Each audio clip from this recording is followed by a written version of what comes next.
Hello and welcome to the HMO Success Podcast. I'm your host, Wendy Whitaker-Large. In today's episode, I'm absolutely delighted to have a very special guest. I've known this particular individual for a number of years now. In fact, she's been one of my inspirations in developing my own property portfolio and also doing a mentoring program. Her name is Susannah Cole, and I'm sure that you would have heard of Susannah because she's extremely well known in property circles. She's the entrepreneur and founder of the Good Property Company. In fact, she's more than just the founder of the Good Property Company. She really is an entrepreneur. She's got business cut through her like a stick of rock. She helps folks to launch and grow their profitable property portfolio business through a step-by-step system, which she's developed over the years. She does flipping, deal packaging, property investing, and raising finance. All of this to enable people to achieve financial freedom. She launched the Good Property Company as a deal sourcing and JV flipping company, and unbelievably sourced over 200 deals at a value of £45 million for an agreed price of £30 million. And the most amazing thing, she did this in less than 5 years. Her first 42 flips sold for £402,000 more than expected. And she has raised and fully paid back thousands of millions of pounds in private finance. Very impressive. Today, she helps property investors from startup to experienced through her Flagship Online 60-day Academies and other online property programs. She lives now both in Barcelona, near the Mediterranean, and Bristol, where her substantial property portfolio is based, and she enjoys traveling this wonderful world we live in. So, Susannah Cole, very big welcome to you to the Ultimate HMO Success System podcast. It is so nice to be here. We have known each other quite a long time, and I'm very, very excited to have a good chat with you today. And you're looking fabulous. So you too. It's gorgeous to be here. Gorgeous to be here. Thank you for having me. Well, you're very, very welcome, Susannah. It's been a delight. When you said yes, I was very, very delighted to know that you'd be coming on. One of my first questions to you was, how did you get started in property? Through some bumps. I think maybe you can resonate with that as well, where you have an idea, you have a plan, but you know there are some things in the way. And I think most people get started either from a push or a pull. So the lucky ones start with a vision board, and this is what I want to do, and I've got lots of money. The mere mortals among us start with, my current situation is not what I want my life to be. So you move away from that pain, don't you? And I had two little ones. I was head of household. So my month and my money, I think there was a £10 difference. So I had £10 a month to spend on myself, which was great, but maybe not quite what I wanted in life. And the most important was I was working corporate jobs. And so quite understandably from their point of view, they were taking their ounce of flesh. You know, so if I worked harder, they wanted more, and they were reasonably senior jobs. So whilst those were enjoyable experiences in so many ways, I just sat there thinking, I'm just on a treadmill. This is a machine. I'm just a piece of flesh, and I'm completely dispensable, as is everybody else, because it's a FTSE 100 job. So I'm not being negative about them, but I just recognized my place, which was an interchangeable human being. And that's not what I wanted, because I wasn't spending enough time with the kids. And that £10 a month wasn't very much fun. You know, there's no security in it, really, you know. So I started to look at models. And the model that I thought was really sensible, which your listeners are probably going to agree with, is property. You know, that rich dad, poor dad, employee, self-employed business owner and asset owner. And I thought, well, as fast as I can get to being the asset owner, that's financial freedom. That's me living a life of choice. So it was thinking about, and also I love property and I love creativity and I, love all of that kind of stuff. So that was my thinking. And then I had about 18 months where I wrote business plan after business plan, didn't do anything at all, listened to speakers, read lots of books, and didn't take any action at all. And then finally I tipped over and started taking action. So lots of delays in my start. Very interesting listening to you, because you're clearly a very capable woman, independent-minded, focused, driven. Obviously, at that point, a single parent as well. So you had that added responsibility. And yet there must be hundreds of thousands, millions of people like you, Susannah, who only have £10 left at the end of the month. Yeah. So your story really resonates, I think, with people who may well be in a corporate job or earning quite good money, but unfortunately just find the position where, as you say, they're in the rat race. They're constantly kind of fighting to keep up. Yes. And it seemed like your dissatisfaction with that lifestyle or that result at the end of the month was what spurred you into taking action. Yes, it was, and part of that was I bought a bit. I kept buying bigger and bigger houses for us because I was kind of raised that way, property, and we're British and everything. And part of it was being the head of household. There was a fairly substantial cost of childcare while I worked. But yes, that dissatisfaction, I think it was both the money, but I've never been mainly financially driven. It was also the instability once you get to a certain level in a corporate system. Understandably, if you're not performing, you're really impactful, or if they take a change of strategy. And I saw our head of sales, I was director of a radio station, so, fairly sizable job. And I saw our head of sales, whose skill was amazing. I saw her job be removed. And at that point, I thought, she's extraordinarily good at her job. She simply wasn't a strategic fit anymore, or rather her job wasn't, not her skills. And so it really taught me a lesson that you can be really good at your job and you may well just be out of the strategy. At that point, when you had that realization that, it wasn't just about the money, but that would be a very nice icing on the cake. It was also perhaps about family security, about legacy, about developing an income stream that didn't perhaps rely on you swapping your time for money. Yeah. What did you do first? You mentioned reading and studying. Yeah. Once that period of initial examination was over and you kind of had made the decision, what was your next step?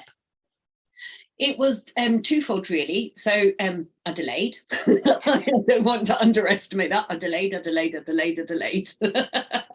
I read some more and I wrote some more plans. I wanted it perfect. It isn't ever for perfect, folks, by the way. So don't delay. Don't waste your time. Always delay.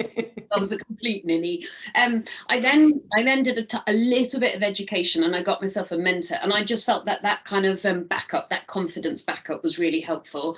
And I just held my nose and jumped in and bought my first little tiny flat, like a little 1-bed flat with a tiny little kitchen in the living room for it was worth 120, and I bought it for 80 grand, which of course is a perfect and then I painted it myself, and I watched the drug deals happening outside the back window, because it wasn't in an amazing area, although the area came up really quickly. And I was terrified buying that flat. And then within 30 seconds, because it only took 30 seconds once I got the keys from the estate agent to see my entire empire, I was like, oh, let's do this again. So once I'd understood the principle of buying discounted, refinancing, renting out and going again, I thought, well, this is a rinse and repeat strategy. So terrified, 30 seconds, seen the whole empire. No, I can do this again. And then it was, right, we're going. So that just tipped me into action, and I went for it. Fantastic. Is this still a strategy that you use today? Yes, it is. And it took me, you'll be appalled at me. My very first HMO. So I very much believe that you create good quality relationships with estate agents. I'm generally a person that does what she says on the tin, woman of her word. And one of my very main embarrassments was I actually withdrew early on from buying an HMO. And I'm hugely embarrassed by that, because it's not my preferred behavior. It's not who I want to be. It's not who I normally am. I was just too scared. So I'm so sorry, Wendy, but I was terrified in the early days. And I withdrew from this HMO, which was another ninny move. But it took me, I think my 7th property was an HMO. And after that, I switched entirely to HMOs because it was so blooming obvious. Yes, absolutely. But I think that just the same as you, I was the same. I think I had 5 single buy-to-lets before I moved into HMOs. And although I know lots of people want to jump straight into HMOs, it's actually incredibly useful, I think, to have had a bit of experience in ordinary, what we might call vanilla buy-to-lets. Because You know, you learn the language of tenancies, you learn the language of property, you learn the language of transactions, you become familiar with, you know, who you should use, who's the good solicitor, who's going to actually transact for you fast and keep you up to date with the process of the transaction. You get to know a better mortgage broker. They might not be yet a commercial mortgage broker, but somebody who may well be also into commercial mortgages and be able to offer them, but also is a good communicator and gives you the best deals. So actually those early projects, those early properties, probably the same as yours. I've still got, I think we might have sold one, because again, we realized it wasn't actually as good a deal in reality as we looked at on paper, but all the other properties I've kept, because they just work. And like you say, once you've got infinite returns from a property, why on earth would you sell? That's right. That's right. And it does. And it also teaches you to move from an emotional relationship with your tenants to a quality professional relationship with your tenants. You know, early days, I had one young girl whose partner was quite violent, and we're installing alarms and police and and I got very concerned about her. Whereas these days, I would signpost, but keep it very professional. So yeah, you just learn. You learn your repeatable good quality behavior, don't you? Yeah. Well, I love also the fact that you treat this as a business, that you quite quickly saw that you could scale it, you could do it again and again and again using the same principles, perhaps with, you know, different types of property and in different ways, but it was always about adding value to be able to extract funds to be able to then rinse and repeat. Yes. Particularly because of that background where cash flow was so tight that and I had sole responsibility. So if I made a mess of the money, you know, the ship fell over. So and I ended up doing two different types of HMOs. I started with professional HMOs and then I switched to student HMOs. So it's really interesting, the difference. Absolutely. Yeah, we might come back to that one. That's a very good point for people considering it. It's worth recognizing they are quite different beasts. They are with pluses and minuses. Yes. So Susannah, you had two young children when you first started to toy with the idea of using property as a way to change your life. But I'm sure there must have been other influences in your life prior to that had given you this drive, this inclination to be an entrepreneur, this mindset of being an entrepreneur. Who were those people? Well, in property, they were the people that I met early on in my journey. And in business, they were the people that had helped shape me at the very beginning, because years and years ago, as a very young woman, I had a fair trade business, and Prince's Trust came in and they gave me, you know, bank managers who were my sort of advisors and accountants that helped me. And they gave me a mentor who was the chief exec of a shop that had 70 outlets, whereas I ended up growing mine to 5. So that was my first dip in the toe of, I'm a kitchen table entrepreneur scrabbling, and you're showing me some formal processes. And I'm enormously grateful to the Prince's Trust. And I got a £40 a week grant. Oh, how cute is that? That shows how old I am as well. Interestingly, in property, my inspiration was actually the people that had written books, occasionally the people at the front of the room, but my real inspiration to allow me to feel I could do it were the people I met in the room, particularly happened to be four men, but it would have been wonderful had it been 4 women. So David Bartlett, who still runs a fantastic property business today, I think you probably know him, lovely guy from Wales. Nigel, who's a private landlord, but very, very good quality guy, really great systems. Lee Dunning, who's in Wales as well, and is now running property and brewery, and a very dear friend of mine. I mean, I count all these guys friends now. Anthony Davis, who was one of my in fact, he invested in my very first HMO. He lent me the money, which is very kind of him because I didn't have any, and I paid him back.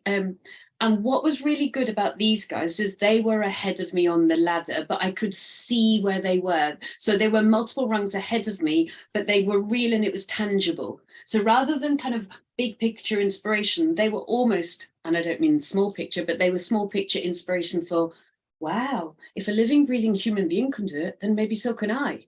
So I found those guys more inspirational, and we met up once a month individually to keep each other accountable, which was incredibly kind of them because I had no property and they'd loads.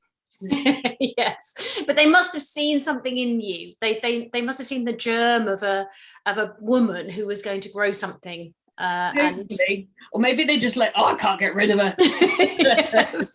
And they still haven't been able to get rid of me now, 15 years later. I count them all as friends. Yeah. And I think that's so true, because many of us, I think, feel that we've got to be big, property entrepreneurs or property business owners to be able to offer anything to our people who follow us, and we might have a tribe of people who like what we're doing, and they're inspired by what we're doing, and we want to have this multi-million pound property business. But I think it's definitely worth remembering that who you relate to, who you can relate to, is often somebody who's actually just a couple of steps ahead of you. They don't have to be multi-millionaire property business owner.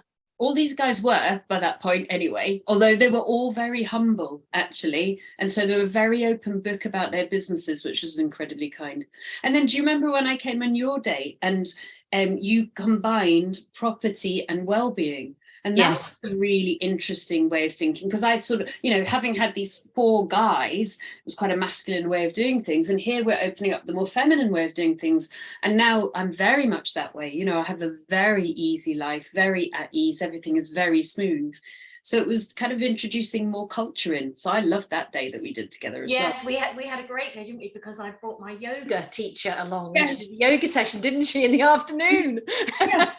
Yeah. When would you have ever seen that on a property training program? Yeah, but it's really saying this is a whole life. This is really important, that health and life is important too. Absolutely. Also, I think that's important because property works when you're in it for the long game. Yes. So I think for me, I've always felt that health and well-being are absolutely crucial to being a leader, a property entrepreneur, a business owner. If I haven't got my health, I haven't got any of those things. Yeah. So vital. Let me ask you, Susannah, what do you least like about property? This won't surprise you if I say the changing legislative landscape. So you get yourself sorted, you're completely compliant, tick tock, tick, and then the government pulls the rug from under your feet. However, I don't spend much time moaning about it. I do think things like Section 24 are entirely unfair. And I also think it's very foolish on the government's behalf, because what they're doing is they're moving landlords out of the industry. And so, frankly, as a result, if any of my properties come up for rent, and my properties are top quartile, my letting agent has a waiting list, and people are bidding on those properties because of the scarcity of good quality properties, because the legislation is taking old school landlords out of the industry. So ironically, the taxation issue, for example, Section 24, or the HMO issue with the valuation office, actually can provide some side benefits to people that stay in the industry. But it frustrates me, but I just decide to try and turn it around and say, okay, how can I benefit from this? What can I do? So for me, I looked very seriously at Section 24, moving, because I have most of my properties in my personal name, millions and millions of pounds worth. Not all of them are paid off. So there's millions of pounds worth of property mortgages, so hundreds of thousands of pounds worth of interest that's not tax deductible aside the basic 20%. And I said, well, what am I going to do here? So for me, I'm paying those properties off. So it really, annoyingly, just when I thought I could rest and chill, it gave me extra impetus to maintain a structure that is the best structure for me, but in a way that I'm not paying what I would strongly consider a very unfair tax. I think that's an excellent point, that creativity as an entrepreneur is vital in this ever-changing landscape. Yes. And that's a very positive way to approach it. And your creativity has obviously allowed you to, again, stand back, treat it as a business, not to get too upset about it, say, right, what can I do to make that change? Yes. But as you would know, probably I would concur very, very strongly with what you're saying. Yes. But I'm not going to deviate into that cesspool of mire on this podcast. Well, I had, I mean, as you know, I'm a very practical person, let's get on and do it. But I had a recent example. I was in Thailand. I've been in Thailand for 6 weeks, and I was flying home, with BA, and it's not their fault, but they lost my ticket, and I had to take multiple calls to get it sorted. And I looked at myself and I said, Susannah, you are not going to get upset about this. You're not going to go into I can't believe they just did that. And you're actually going to enjoy every minute of this. So I had, for my last day of my 6-week holiday, I was taking afternoon tea at the Mandarin Orient Hotel in Bangkok, because why would you not? Yes. And my adorable sister, she was a little bit worried about my flight. So she and I did a video call, and then I phoned BA and eventually it got sorted. And I thought, well, I'm in one of the most amazing hotels in the world sorting out a business class flight. It's fine.